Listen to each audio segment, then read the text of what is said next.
Bismillahirrahmanirrahim. Assalamualaikum warahmatullahi wabarakatuh. Sebelumnya perkenalkan kami dari kelompok 4. Di sini kami akan menjelaskan mengenai audit terhadap siklus produksi. Sebelumnya perkenalkan, nama saya Regri Sriati dan nama saya Risma Putri Nurfauziah. Dan nama saya Muhammad Riyadul Hashim. Yang pertama ada pengertian siklus produksi. Di sini saya akan menjelaskan pengertian siklus produksi. Siklus produksi adalah rangkaian produk yang dimulai dari penerimaan produk hingga penyelesaian produk yang melibatkan transaksi manufaktur dan aktivitas menghitung visi sediaan. Siklus ini terdiri dari berbagai prosedur termasuk pengelolaan pesanan, pengeluaran dan pengembalian barang, pencatatan biaya tenaga kerja dan overhead serta hitungan visi sediaan. Tujuannya yaitu untuk memastikan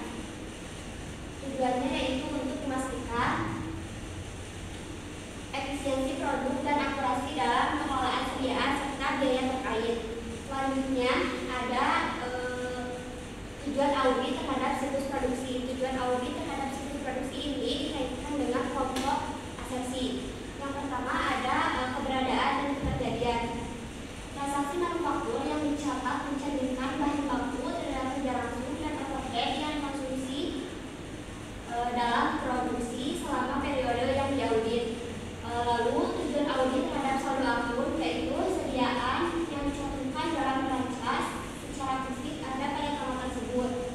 Kas produk yang dijual mencerminkan kas produk yang dikirim pada customer selama periode yang diaudit. Lalu yang kedua ada kelengkapan. Tujuan audit ini yaitu memastikan bahwa semua transaksi manufaktur yang dicatat sudah lengkap. Ini sangat penting untuk memastikan tidak ada transaksi yang terlewat yang akan mempengaruhi laporan keuangan. Lalu tujuan audit terhadap saldo akunnya yaitu sediaan mencakup seluruh bahan baku produk dan bahan habis pakai pada tanggal neraca. Kas produk yang dijual mencakup kas semua produk yang dijual selama periode yang diaudit. Lalu yang ketiga ada hak dan kewajiban. Entitas memiliki hak atas sediaan sebagai akibat transaksi manufaktur yang tercatat dalam periode audit. Lalu tujuan audit terhadap saldo akunnya yaitu entitas memiliki hak legal atas sediaan ada pada tanggal neraca. Lalu yang keempat ada penilaian dan alokasi. Semua transaksi manufaktur telah dicatat dalam jurnal, prioritas dan diposting ke dalam akun. Lalu tujuan audit terhadap saldo akunnya yaitu sediaan disajikan semestinya pada yang terendah di antara kos atau harga pasar. Kos produk yang dijual mencerminkan metode penerapan kos yang konsisten. Lalu yang terakhir ada penyajian dan pengungkapan. Rincian transaksi manufaktur mendukung penyajian akun yang terkait dalam laporan keuangan. Lalu tujuan audit terhadap saldo akunnya yaitu sediaan dan kos produk yang dijual telah diidentifikasikan dan diklasifikasikan dengan semestinya. Pengungkapan memadai telah dibuat berkaitan dengan sediaan. Baik, materi selanjutnya akan dijelaskan oleh rekan saya. Terima kasih. Oke, berikutnya adalah rancangan program audit untuk kemudian pengendalian. Di sini ada model yang bernama model perencanaan program audit kemudian pengendalian. Di nomor 1 ini yaitu pemahaman sistem informasi akuntansi untuk pelaksanaan transaksi manufaktur dan penghitungan fisik sediaan. Yang nomor 2 ini kemungkinan salah saji penentuan kemungkinan salah saji dalam setiap tahap pelaksanaan.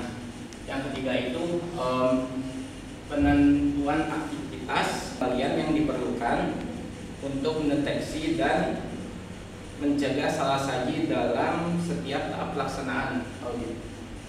Yang keempat ini penentuan prosedur sub audit untuk mendeteksi efektivitas pengendalian.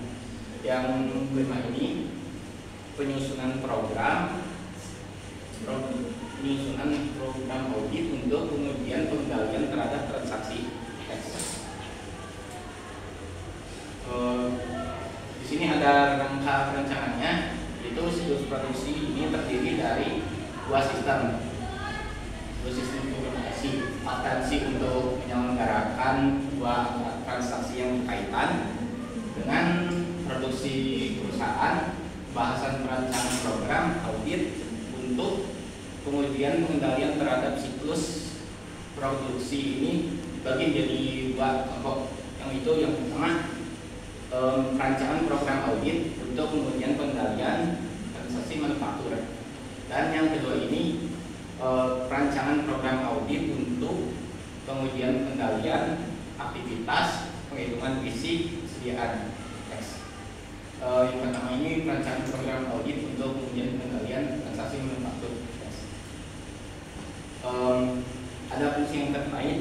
Fungsi yang pertama itu fungsi penjualan. Fungsi penjualan ini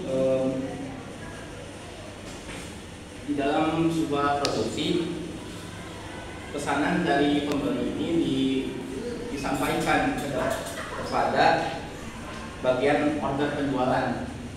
Unit organisasi fungsinya itu bagian penjualan. Kemudian untuk fungsi otoritas produksi ini itu untuk membuat perintah produksi bagi bagian-bagian yang ada di bawahnya, yang itu termasuk dalam departemen produksi. Kemudian untuk fungsi produksi ini bertanggung jawab untuk melaksanakan produksi sesuai dengan surat order dari fungsi otoritas produksi. Fungsi produksi ini berada di unitnya bagian produksi. Yang keempat, fungsi perencanaan dan pengendalian produksi. Fungsi ini untuk membantu departemen produksi dalam merencanakan dan mengawasi kegiatan produksi. Yang kelima ini fungsi gudangnya untuk melayani permintaan bahan baku dan bahan barang yang lainnya disimpan di dalam gudang.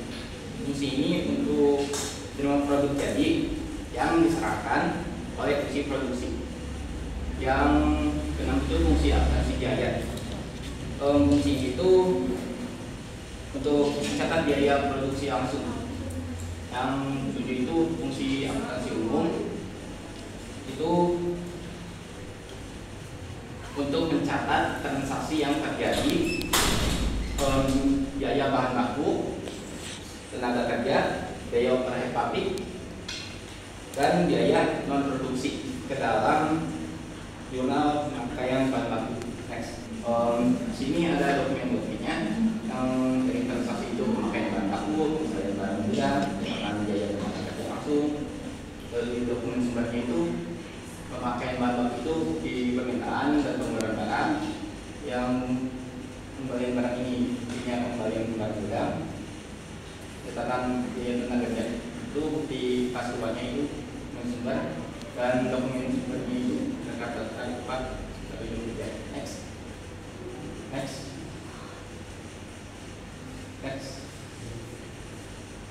Ada bagian alur sistem informasi akuntansi ini. Yang pertama itu prosedur order produksi, kemudian permintaan pengeluaran barang gudang, ketiga prosedur pembelian barang gudang, keempat catatan biaya tenaga kerja langsung, yang kelima ini prosedur untuk selesai dan catatan pembayaran biaya operasi pabrik. Yang keenam itu prosedur pencatatan biaya operasi pabrik yang sesungguhnya biaya itu biaya administrasi dan umum dan biaya pemasaran yang berasal dari pemakaian barang gudang. Yang ketujuh itu prosedur pencatatan biaya operasi pabrik yang sesungguhnya, biaya administrasi dan umum dan biaya pemasaran yang berasal dari pengeluaran kas dan yang menggunakan register bukti kas buat dan guna umum. Aktivitas pengendalian ini yang pertama itu pemisahan fungsi akuntansi biaya dari fungsi produksi, fungsi gudang, dan fungsi yang menganggarkan biaya. Kegiatan itu pada dasarnya terdiri dari pemakaian berbagai sumber ekonomi seperti bahan baku, bahan penolong, tenaga kerja, gudang, mesin, dan equipment. Yang kedua ini pemisahan fungsi gudang dari fungsi produksi. Pemisahan fungsi gudang dari fungsi produksi ini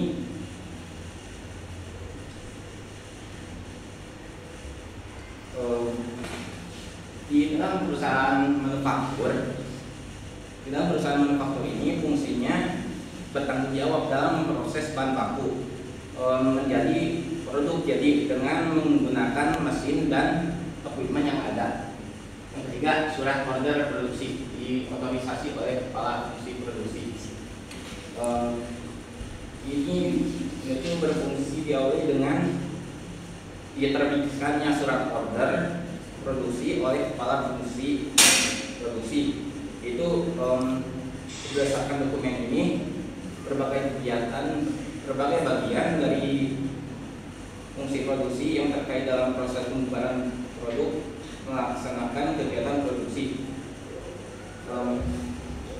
Yang keempat itu daftar kebutuhan bahan dan daftar kegiatan produksi yang dibuat oleh fungsi perencanaan dan pengendalian produksi dan organisasi oleh kepala fungsi produksi.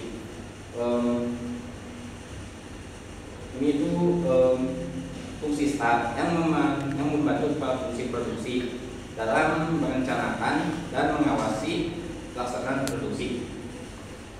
Yang kelima itu bukti permintaan dan pengeluaran barang gudang diotorisasi oleh kepala fungsi produksi yang bersangkutan. Ini diterbitkan oleh fungsi produksi diperlakukan pengembalian bahan baku dan bahan penolong dari fungsi gudang. Yang keenam itu kartu jam kerja diotorisasi oleh fungsi produksi yang bersangkutan. Jam kerja ini sebagian sumber dasar distribusi biaya tenaga kerja langsung ke dalam kartu harga pokok tiap-tiap pesanan. Untuk memungkinkan dilakukannya penghitungan biaya tenaga kerja langsung yang dikonsumsi oleh setiap peranan. Yang ketujuh, dengan tadi biaya operasional pabrik untuk mengembalikan biaya operasional pabrik pada produknya. Next, ada surat bukti permintaan dan barang gudang di kas depan memorial, nomor cetak dan namanya dibutuhkan. Yang sebelum ini penggunaan kartu pos produk untuk mencatat pos produk yang diproduksi untuk mengumpulkan biaya produksi seperti biaya bahan baku, biaya tenaga kerja langsung dan biaya overhead pabrik yang dibebankan berdasarkan tarif. Yang 11 ini penggunaan laporan produk selesai untuk penyerahan. Yang 12 itu secara periodik dilakukan rekonsiliasi kartu biaya dan kontrol biaya dalam perusahaan. Dan 13 penggunaan bantuan dan pelaporan biaya untuk pada waktu 4 X. Yang selanjutnya itu penyusunan program audit untuk kemudian pengendalian terhadap transaksi manufaktur. Bisa dilihat adanya ada keberadaan atau kejadian, penetapan dan penilaian atau lokasi. Atasnya ada kertas kerja, kertas senam dan pelaksananya. Next. Kemudian untuk penjelasan program audit untuk kemudian pengendalian terhadap transaksi manufaktur ini melakukan pengamatan terhadap pemisahan fungsi akuntansi dari fungsi produksi, yang fungsi penyusunan anggaran biaya dan fungsi penyimpanan gudang. Pemisahan fungsi akuntansi ini dari fungsi operasi dan fungsi penyimpanan akan menjamin keandalan data biaya yang dicatat di dalam catatan akuntansi. Next. Baik, selanjutnya di sini saya akan menjelaskan mengenai perancangan program audit untuk pengujian pengendalian aktivitas penghitungan fisik persediaan. Nah, di sini ada fungsi yang terkait dengan aktivitas penghitungan fisik persediaan. Yang pertama ada penghitungan fisik. Penghitungan fisik di sini harus dibagi menjadi dua kelompok. Yang pertama yaitu fungsi penghitung dan fungsi pengecek. Kenapa di sini harus dilakukan dibagi menjadi dua kelompok? Karena agar si transaksi atau setiap kegiatan penghitungan fisik persediaan dihitung secara lebih dari secara lebih dari satu kali secara independen. Yang kedua yaitu fungsi akuntansi umum. Fungsi akuntansi umum di sini yaitu bertanggung jawab untuk mencantumkan kos atau biaya satuan persediaan yang dihitung dalam daftar hasil penghitungan fisik yang nantinya akan juga dibuatkan buku pembantu yang berdasarkan hasil penghitungan fisik persediaan. Yang ketiga yaitu fungsi akuntansi umum. Fungsi akuntansi umum di sini yaitu mencatat journal adjustment sebagai hasil penghitungan fisik persediaan lalu dalam jurnal umum. Di sini ada bagian alih sistem penghitungan fisik persediaan. Di bagian alih di sini melibatkan 5 komponen. Yang pertama ada pemegang kartu penghitung fisik, penghitung atau counter, lalu ada pengecek atau checker, bagian kartu persediaan, bagian jurnal, dan bagian gudang. Setiap bagian-bagian ini memiliki fungsi yang saling berkaitan. Kenapa di sini dibuatkan bagian alih? Agar setiap sistem pencatatan dilakukan secara sistematis dan juga melakukan tanggung jawabnya masing-masing. Lalu ada salah satu potensial, yang pertama ada tahap aktivitas penghitungan fisik. Salah satu potensialnya seperti persediaan dihitung salah, maka aktivitas yang diperlukan adalah pemisahan penghitung dan juga pengecek. Lalu ada penggunaan peralatan dan metode penghitungan yang andal. Lalu ada juga salah satu potensial yang lainnya, persediaan dihitung lebih dari 1 kali. Maka aktivitas yang diperlukannya yaitu penggunaan kartu penghitung fisik persediaan bernomor tercetak. Nah, untuk pengujian pengendalian yang dapat dilakukan adalah lakukan pengamatan terhadap fisik persediaan dan juga lakukan hitung uji. Lalu ada dalam aktivitas kompilasi, salah satunya seperti tidak semua hasil penghitungan fisik dicatat dalam daftar hasil penghitungan fisik persediaan. Maka aktivitas pengendalian yang diperlukannya adalah pemegang kartu penghitung fisik harus mempertanggungjawabkan pemakaian kartu dan pencatatannya ke dalam daftar hasil penghitungan fisik persediaan. Untuk pengujian pengendalian yang dapat dilakukannya yaitu lakukan pengujian kompilasi. Lalu ada penentuan kos.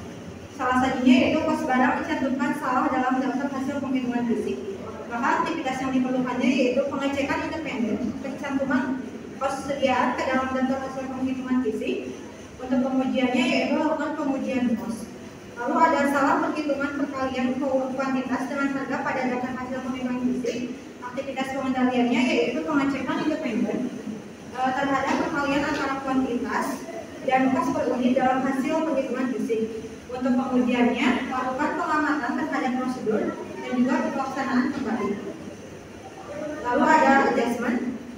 Untuk salah sajinya yaitu buku pembantu persediaan tidak diadjust berdasarkan hasil penghitungan persediaan fisik persediaan secara nyata. Lalu ada untuk aktivitasnya pengecekan secara independen.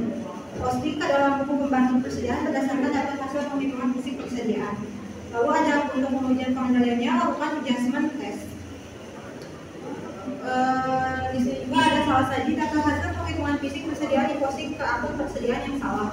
Maka aktivitas pengendaliannya yaitu pertanggungjawaban kartu penghitungan fisik bernomor urut tercetak, panduan akun dan review pembagian pada akun, dan juga lakukan pengamatan terhadap prosedur pelaksanaan kembali dan juga lakukan pengamatan terhadap prosedur pelaksanaan kembali.